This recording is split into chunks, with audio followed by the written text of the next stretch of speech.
Tae, bonjour. Je fais cette vidéo pour alerter les hommes que l'expérience masculine du célibat et l'expérience féminine du célibat sont des choses méga giga diamétralement opposées, diamétralement différentes.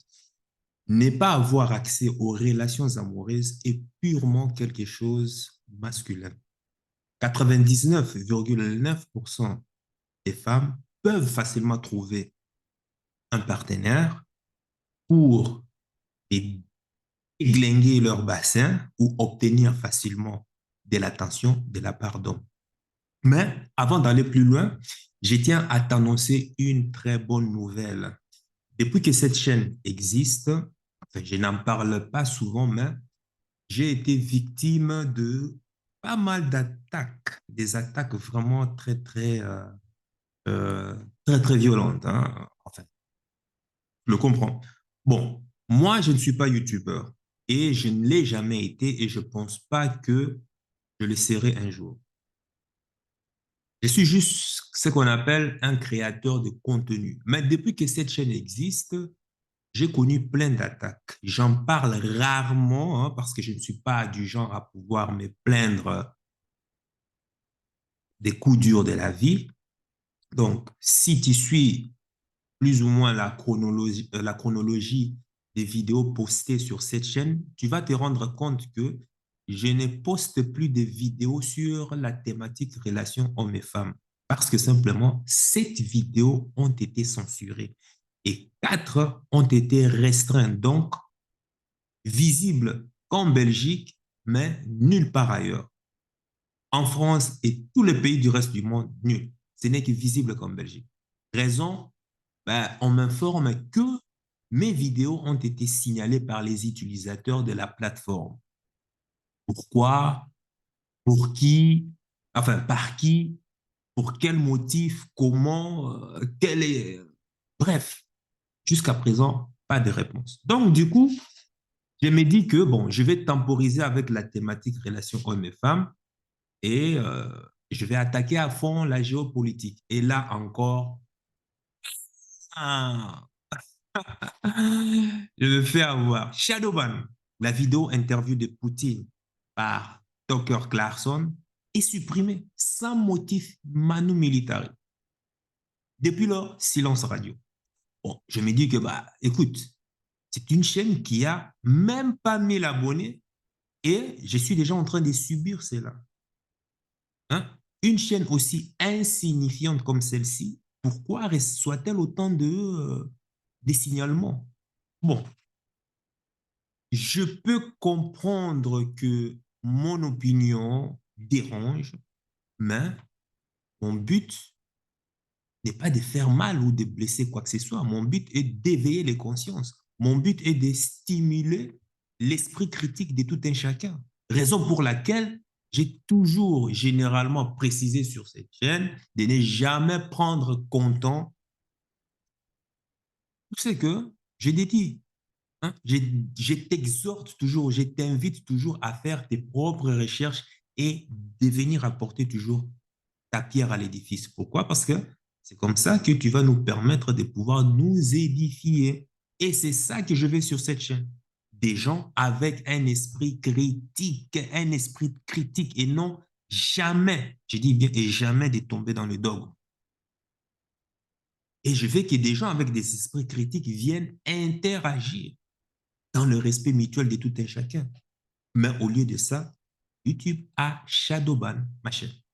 En fait, shadowban, ça veut dire simplement que YouTube ne recommande plus ma chaîne ou bien mes vidéos dans les recommandations YouTube, en fait.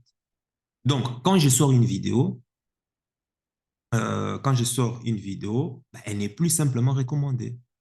Et là, tu vas me dire, ouais, mais qu'est-ce qui te fait dire ça? Comment est-ce que je le sais? Ben, écoute, parce que je les vois dans les stats. Je les vois en back-office de mon YouTube Studio. Et je vois que mes vidéos ne sont plus recommandées du tout. Je sais, parce que quand je compare, par exemple, cette chaîne avec mon autre chaîne où j'utilise l'intelligence artificielle, hein, qui n'a rien à voir, c'est une thématique, voilà, où on fait des dingueries ou tout et consorts, ben, cette chaîne fait plus de 37 000 vues par vidéo. Et cette chaîne vient de dépasser il y a un mois la barre des 100 000 abonnés, tu vois.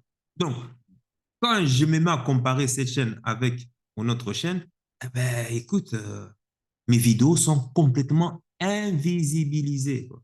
Et c'est ça justement la signification des shadowban. Bon, quoi qu'il en soit, sur cette chaîne, comme je te le recommande toujours, ce sont des thématiques sérieuses.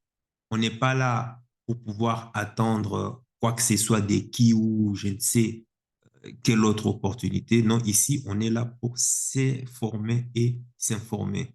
Dans le dur, tant mieux, c'est comme ça l'homme s'est construit et on fait avec. Donc, bravo pour la liberté d'expression, hein. Je confirme que la liberté d'expression n'est pas gratuite. Si toi, tu penses le contraire, eh bien, je suis navré de t'informer que tu t'es fait complètement sodomiser par le système, par le narratif globalisé.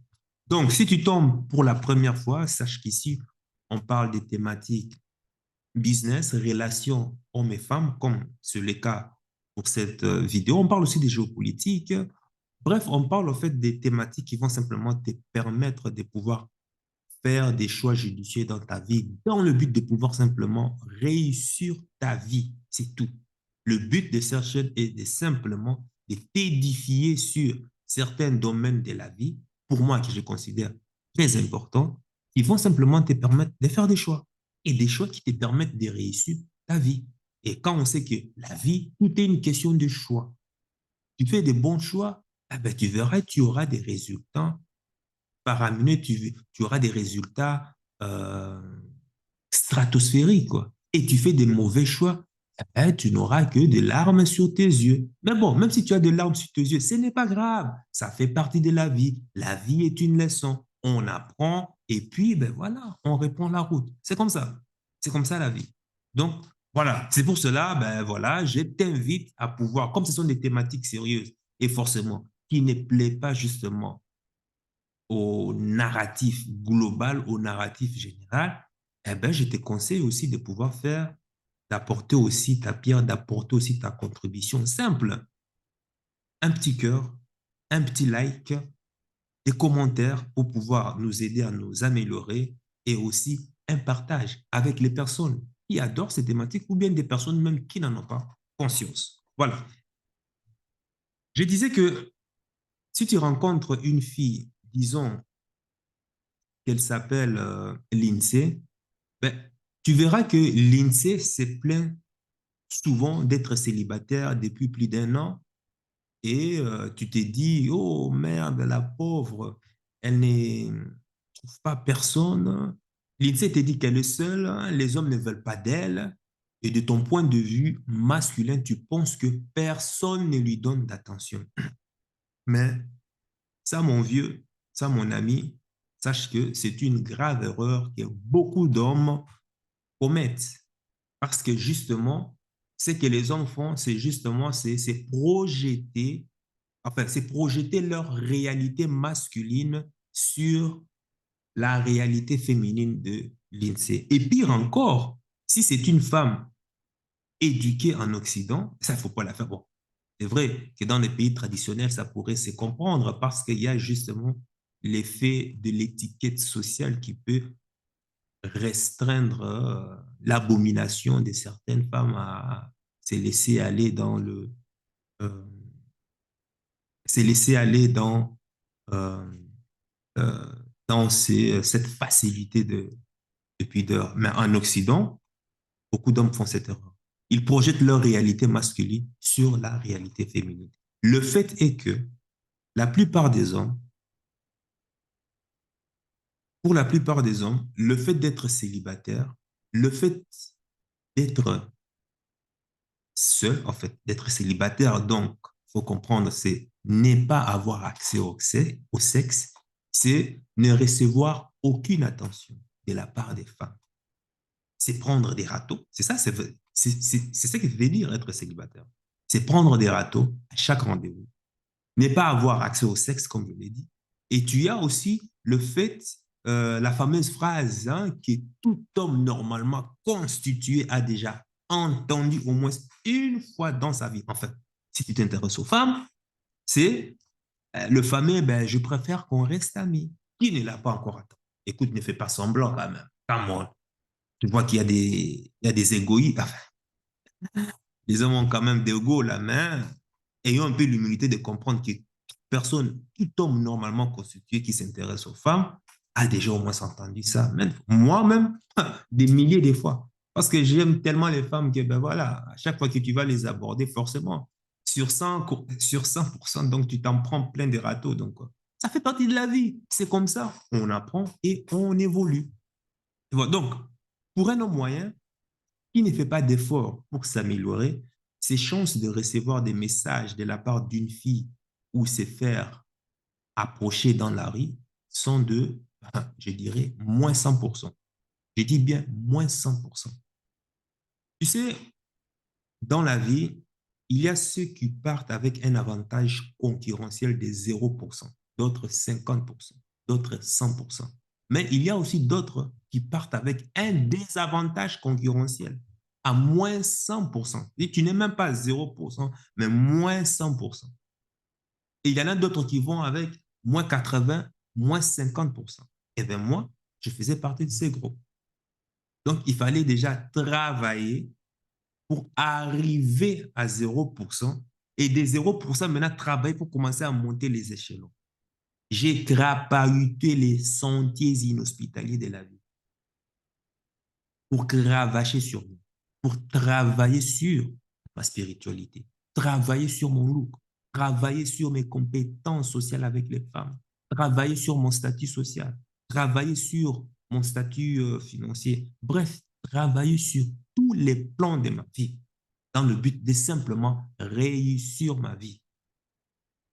Et, et même, je dirais même que ce n'est qu'en 2019 que j'ai vraiment entrepris, non, 2019, 2018, 2018, ouais, 2017, ouais, fin 2017, 2018, que j'ai vraiment entrepris d'aimer pencher sur la partie théorique de la psychologie féminine, savoir justement lire les livres et autres. Hein. Bon, maintenant je sais que Bobby, qui est là, pourrait se demander, oui, mais pourquoi tu ne faisais pas cela avant? Parce qu'avant, j'étais plus basé sur la pratique. Les livres, je m'en foutais, je n'aimais pas lire. J'ai détesté lire. Parce que, pourquoi j'ai commencé à lire? En plus, justement, de lire des livres sur la séduction, la psychologie et tout et consorts, je n'ai lisé en général que des livres qui parlent de finances. Parce que lire va me permettre de devenir immensément riche. Alors, je me hâte, je m'efforce de lire, jusqu'à aimer lire.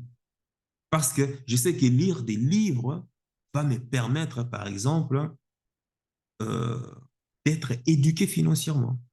Donc, je lis des livres en rapport avec mes objectifs de vie, en rapport avec mon développement personnel. Ce n'est qu'une question de bon sens. Donc, pas besoin d'intellectualiser la chose comme certains le font. Parce que j'ai constaté que tous les gens qui m'inspirent ont parmi leurs habitudes un dominateur commun. C'est quoi? C'est de lire les livres le plus souvent possible. Alors, je le fais aussi, c'est simplement. Donc, je disais que beaucoup d'hommes ne comprennent pas ou bien ne comprendront jamais la réalité féminine. Par réalité, je vais dire la perception. Hein, du latin, on dit perceptio. Hein, tu tiens quelque chose par l'esprit. Hein, l'action de saisir par la connaissance. C'est là, ça se trouve dans l'esprit. Parce que perception, c'est la réalité. Ta perception à toi de voir les choses est une réalité par rapport à toi et à ton environnement. Donc, grave bien ce secret dans ton crâne, c'est que les femmes, c'est que les femmes ne veulent pas que tu saches. Une fille n'est jamais et ne sera jamais célibataire. En tout cas, à partir du moment où elle a deux pastèques, et puis un pare-choc arrière bien, hein, bien fini et autres, ah ben, crois-moi, La question est déjà vite répondue. Une femme, même, j'ai dit, même pas attirante, même la plus moche parmi les moches, a toujours un ou plusieurs hommes qui lui courent après. Je l'ai dit souvent, le marché de la sexualité, c'est un peu comme un échange économique. Donc, une relation hétérosexuelle entre un homme et une femme, c'est comme un échange, quoi, en fait. La femme est une vendeuse et l'homme est un acheteur. La femme vend des faveurs sexuelles pour permettre à l'homme de s'éterniser par le transfert de ses gènes de génération en génération. En gros, lui simplement permettre d'avoir une descendance. Et l'homme la paye en lui apportant de la ressource, sécurité, protection, pour permettre que le processus de ces transferts des gènes se passe dans de bonnes conditions optimales et favorables. Donc, la femme exige à l'homme, tu veux être éternel, mais je vais avoir des garanties. Et montre-moi si vraiment tu en vaut la peine. Et je rappelle que tout ceci se passe à un niveau inconscient. Et c'est une modélisation, en fait, des relations hétérosexuelles. Je prends des exemples d'échanges économiques parce que, bon, tu sais que sur cette chaîne, on parle aussi, de, voilà, on a aussi une thématique business. Donc, tu comprends, voilà. Donc, comme tout principe universel, dans un marché économique, qu'est-ce qu'on constate? Soit, tu verras toi-même, hein, 5% des producteurs et 95% des consommateurs. 10% des vendeurs, 90% des acheteurs. Rien n'est à l'équilibre. L'équilibre n'est pas 50-50 ou quoi que ce soit. Non, ça ne marche jamais. Tu verras toujours 5% des riches et 95% des pauvres. Tu verras que 5% des lumières diffusées contre 90% euh, des lumières des récepteurs. Bref, tu verras. Donc, il en résulte que quoi? Que l'attention masculine est en abondance permanente dans ces mondes. Et pire encore, avec l'arrivée des réseaux sociaux, ces phénomènes s'est accentué. Donc, pour une femme, il suffit simplement d'exister, hein, virtuellement pour commencer à recevoir des tonnes d'attention. En plus de ça, cette même femme s'est plainte qu'elle est seule, elle te fait penser qu'elle souffre, alors qu'en réalité, c'est toi qui n'as aucune option. Quand une femme te dit qu'elle est seule et célibataire, cela veut dire que parmi tous les hommes, je dis bien parmi tous les hommes qui lui courent autour, ou bien les hommes qui sont en train de lui tourner autour, elle ne veut pas choisir un parce qu'elle les considère inférieurs. Elle ne les considère pas comme hommes supérieurs.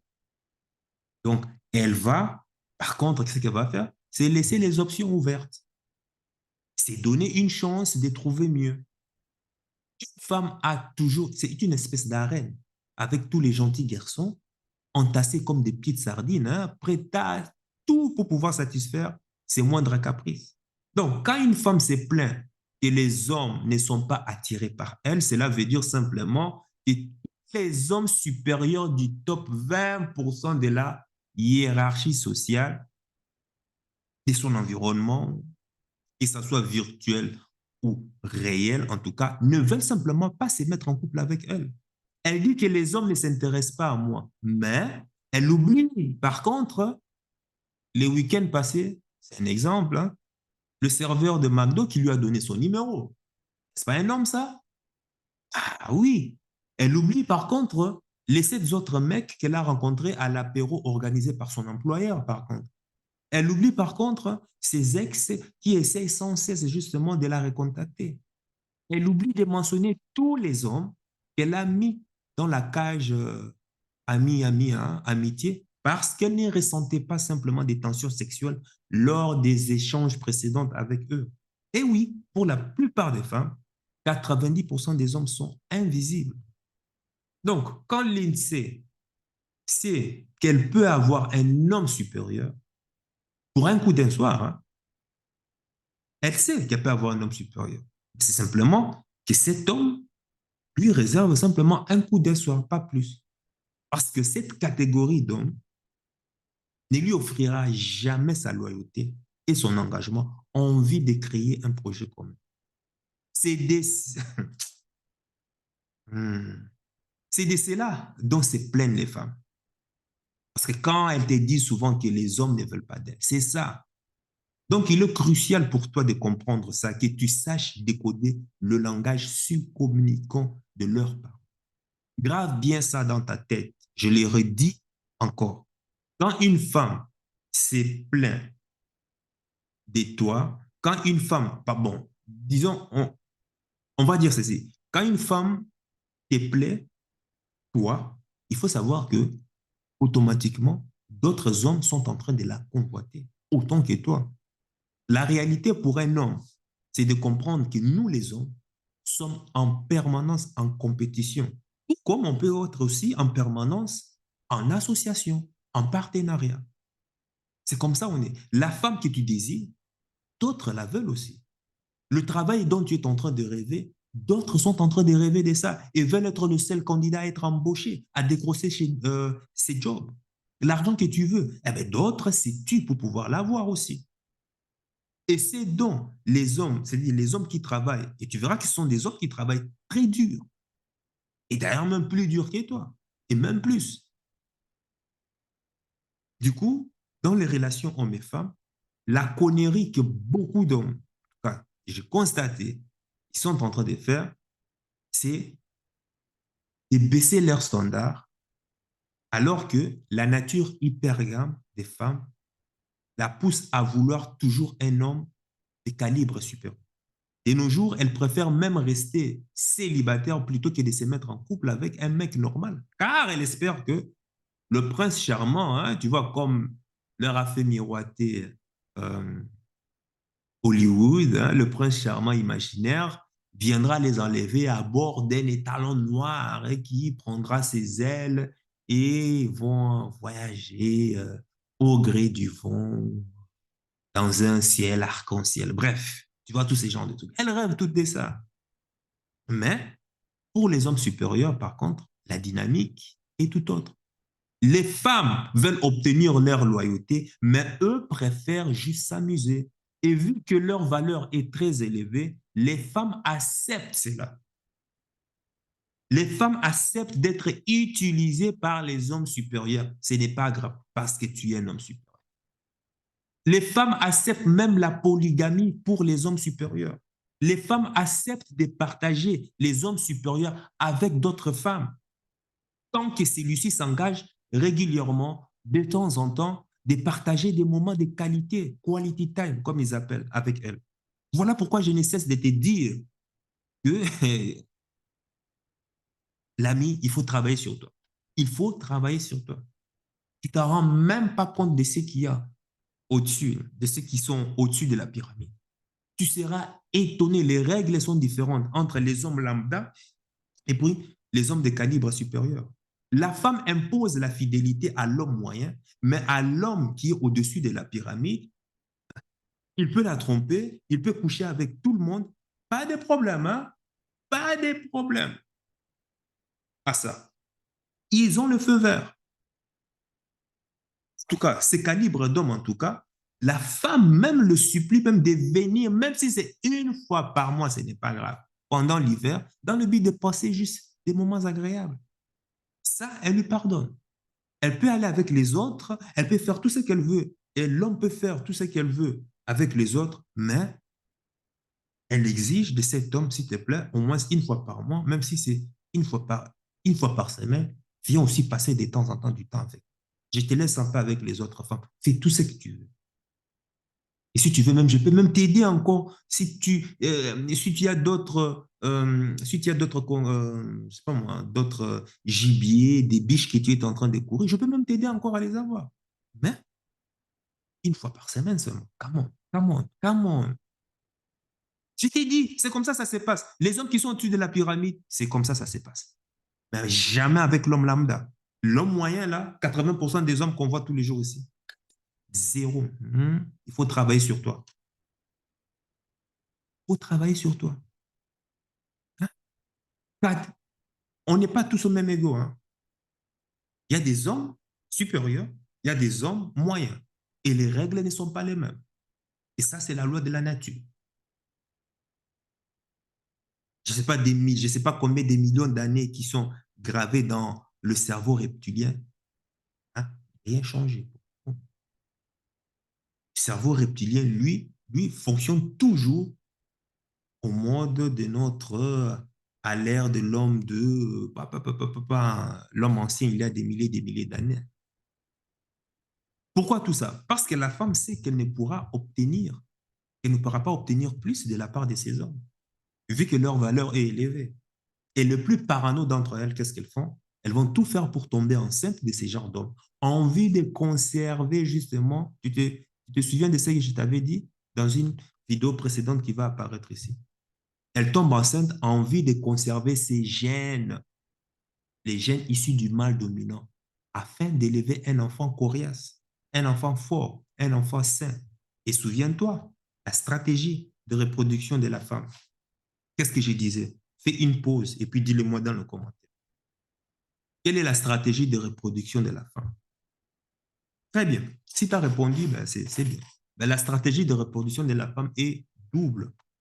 D'une part, elle désire un mâle dominant pour obtenir de lui ses gènes afin d'avoir un enfant fort, un enfant sain, un enfant coriace.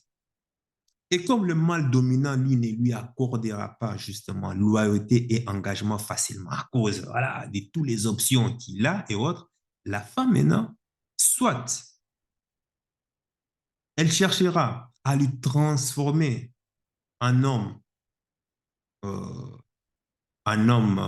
voilà, un homme moyen, un homme normal, pour avoir de lui sécurité et assistance. Et le problème, c'est que quand on te transforme en homme moyen, tu perds ta liberté. Et ça, les hommes supérieurs ne veulent pas. Et comme c'est difficile, qu'est-ce que maintenant la femme fait? Si elle ne parvient pas à transformer cet homme, qu'est-ce qu'elle va faire? Elle va chercher un autre homme moyen, mais avec cette fois-ci des ressources. Ressources financières, ressources, bref, peu importe. Pourquoi? Dans le but simplement de pouvoir obtenir de lui protection et sécurité pour élever le bébé issu du mal dominant. Donc, comme on dit, les bad boys, les mâles dominants le mâle dominant en grosse, et puis ce sont les mâles inférieurs, ce sont les mecs lambda comment on appelle ça, qui encaissent, quoi, en fait. Les autres en grosse, et toi, tu ne fais que, tu ne fais qu'élever la merde de ce que l'autre a laissé, quoi. Voilà.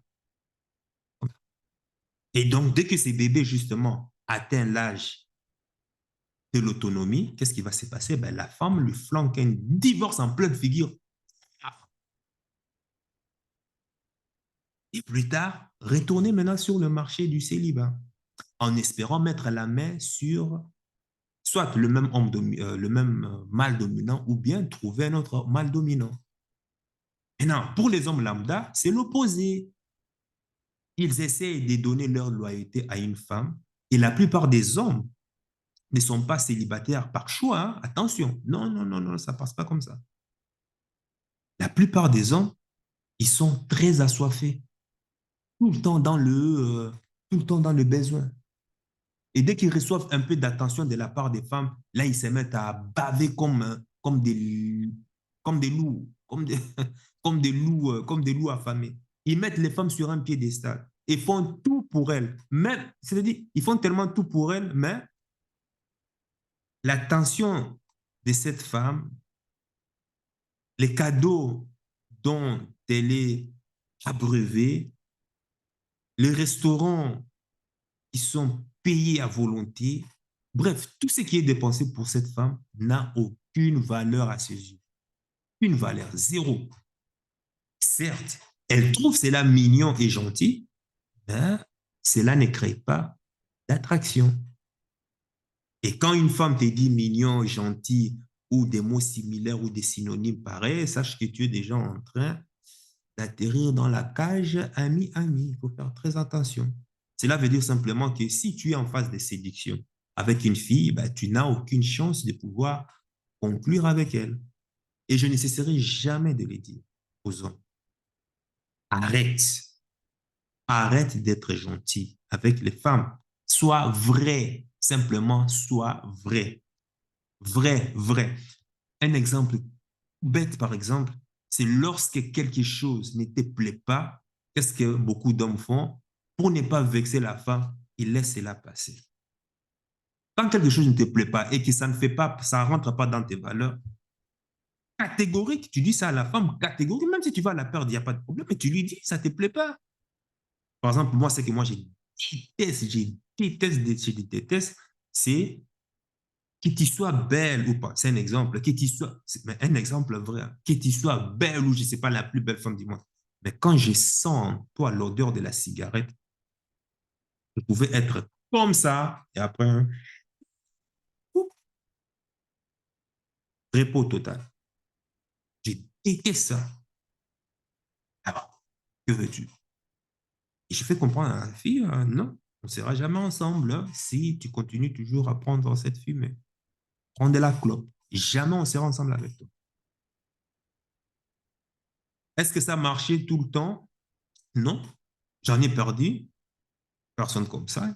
D'autres ont arrêté aussi parce qu'ils voulaient se mettre avec moi.